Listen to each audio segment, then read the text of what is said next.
Today's topic is the short rate models. The short rate basically refers to this instantaneous interest rate. So if we were to know the current level of the instantaneous interest rate, and we know how this instantaneous interest rate is going to be evolved in the future, we can actually determine the entire interest rate term structure. So all you need to know is this current level of the instantaneous interest rate and its evolution stochastic process, then you will be able to determine the entire curve here. Now, why is that possible? We will see that if we utilize the equivalent martingale measures, we can actually build a model just based on the instantaneous short rate. Now, from the model of zero coupon bonds, we see that a zero coupon bond basically is this.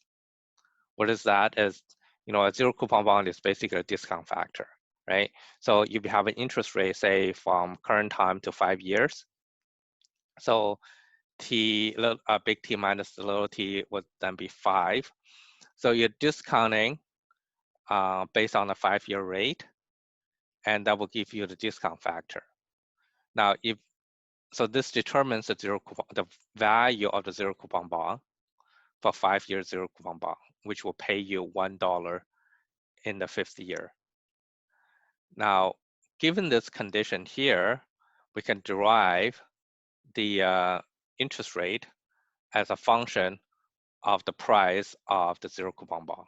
So if you can observe the price of the zero coupon bond, you then can derive the interest rate for any period between now to a future time, big T.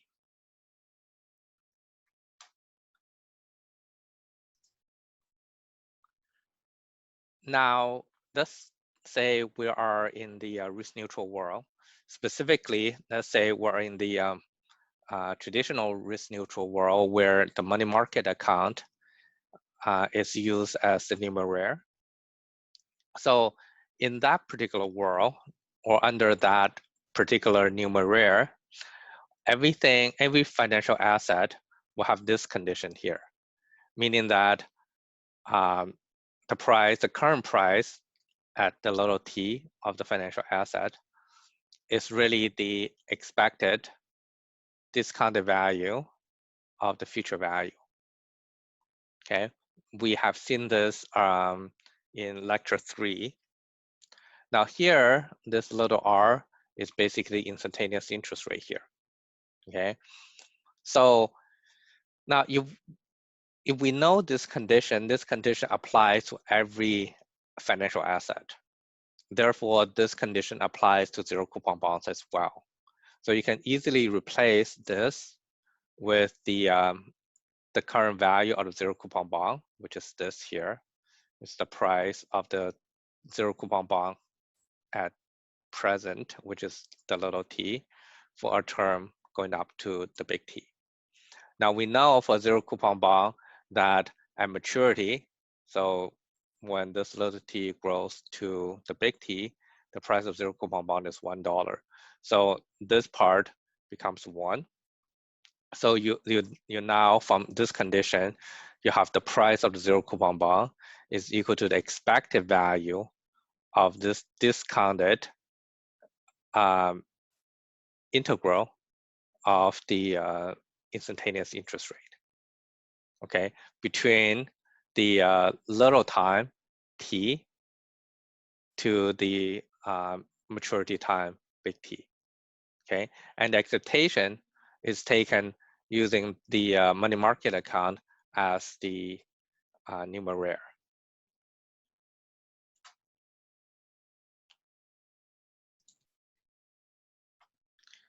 Now, putting everything together, we see that any interest rate term structure, which is this particular function here, the interest rate from current to any time in the future and maturity time that you set is basically this 1 over big T minus little t log expected value of this discounting integral here with R, the instantaneous interest rate. If you look at this, so basically the only thing we have done is made a substitution here of the 0 coupon bond price. So you compare this here with what we have on slide 4. This is all the same, except instead of log the price, we have and price is equal to this. So we substitute in that price here. Now, if we know the stochastic process followed by this R, we will then, through this condition here, determine the entire R function here.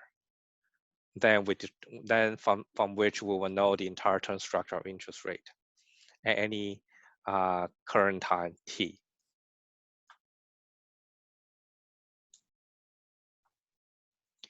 Knowing the entire term structure of interest rate also allows us to know or to determine the forward term structure of interest rate, which is this R T star to T. So in our early example, we will be able to know a forward interest rate starting 3 years out to 5 year. So it's a 2-year annualized 2-year interest rate that is 3 years from today. So in our example that we have given in the beginning. Now, so with this, basically we have the entire interest rate term structure, and then from the interest rate term structure, we can price interest rate derivatives. And so in this case, pricing the entire interest rate, the whole universe of interest rate derivatives is really the key to that is be able to know the R process or the process of the instantaneous interest rate.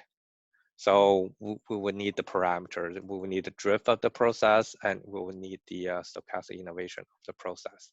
But once we know that, then we're able to price interest rate derivatives, and let's see how that is done.